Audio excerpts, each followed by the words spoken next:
সম্মানিত উপস্থিতি, আসুন মহান আল্লাহ তাআলা আমাদেরকে যে জ্ঞান দিয়েছেন, যে বুদ্ধি দিয়েছেন, সেই জ্ঞানকে কাজে লাগাই, সেই বুদ্ধিকে কাজে লাগাই, বিবেককে কাজে লাগাই। আসুন আমরা ইমানি শক্তি নিয়ে সামনের দিকে এগিয়ে যাই। বিগত দিনে আমরা যে ভুল করেছি, যে অন্যায় করেছি, যে অশ্লীলতার মধ্য দিয়ে আমরা গেছি, শয়তান আমাদেরকে যেভাবে পাপ করিয়েছে, এই জন্য আসুন আমরা তওবা করি। তওবা করার মাধ্যমে, নিজেকে পরিশুদ্ধ করার মাধ্যমে, কান্নাকাটি করে আল্লাহ তাআলার দিকে আসুন ফিরে আসি। যত ভুল করেছি আল্লাহ তাআলা এই মুহররম মাসের উসিলায় আল্লাহ তাআলা যেন আমাদেরকে ক্ষমা করে দেন, আমিন।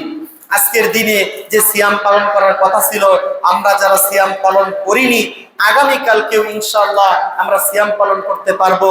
আমরা এই নিয়ত করি, আল্লাহ তাআলা যেন আমাদের এই নিয়তকে কবুল করেন, আমিন। যে খুতবার মধ্যে যে কথাগুলো বললাম, আল্লাহ তাআলা আমাদেরকে পালন করার তৌফিক দান করুন, আমাদেরকে সঠিক বোঝার তৌফিক দান করুন। আমরা যেন কথার মধ্যে বিভ্রান্ত হয়ে না যাই, কথার মধ্যে যেন আমরা ভুল না খুঁজি। ইমানি শক্তি নিয়ে আমরা যেন প্রত্যেকেই চিন্তা করতে পারি, আমাদের ছেলে মেয়ে, ভাই বোন, আত্মীয় স্বজন, পাড়ার প্রতিবেশী সবাইকে নিয়ে আমরা যেন ইসলামের মধ্যে প্রবেশ করতে পারি। আর যত প্রকার অন্যায়, অশ্লীলতা, যত পাপ গর্হিত কাজ, শয়তানের কাজ আছে, আমরা যেন সে সকল কাজ থেকে নিজেকে বাঁচাই। আল্লাহ তাআলা আমাদেরকে বাঁচার তৌফিক দান করুন। আর মহান আল্লাহ তাআলা কোরআনুল কারীমে বলেছেন, তোমরা শয়তানের পদাঙ্ক অনুসরণ করো না, নিশ্চয়ই শয়তান তোমাদেরকে জাহান্নামের দিকেই নিয়ে যায়।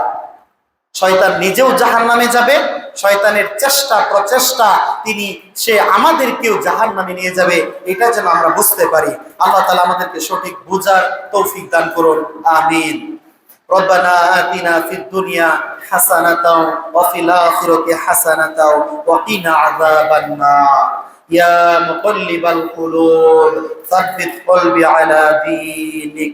হে আল্লাহ, আপনি আমাদেরকে দুনিয়াতে কল্যাণ দান করুন, আমাদেরকে আখিরাতে কল্যাণ দান করুন, আমাদেরকে জাহান্নামের আযাব থেকে রক্ষা করুন। হে আল্লাহ, আমাদের অন্তরগুলো আজ কঠিন হয়ে গেছে, আমাদের এই কঠিন অন্তরকে আপনি নরম করে দিন, দ্বীনের মধ্যে প্রবেশ করা, আমি যেন দ্বীনের উপর প্রতিষ্ঠিত থাকতে পারি, দ্বীনের উপর যেন আমি অবিচল থাকতে পারি, সেই তৌফিক দান করুন। আমি যেন যাবতীয় শিরক, যাবতীয় বিদআত থেকে বাঁচতে পারি, রাসূলুল্লাহ সাল্লাল্লাহু আলাইহি ওয়াসাল্লামের সুন্নাহ মোতাবেক যেন জীবন পরিচালিত করতে পারি, সেই তৌফিক দান করুন, আমিন ইয়া রাব্বাল আলামিন।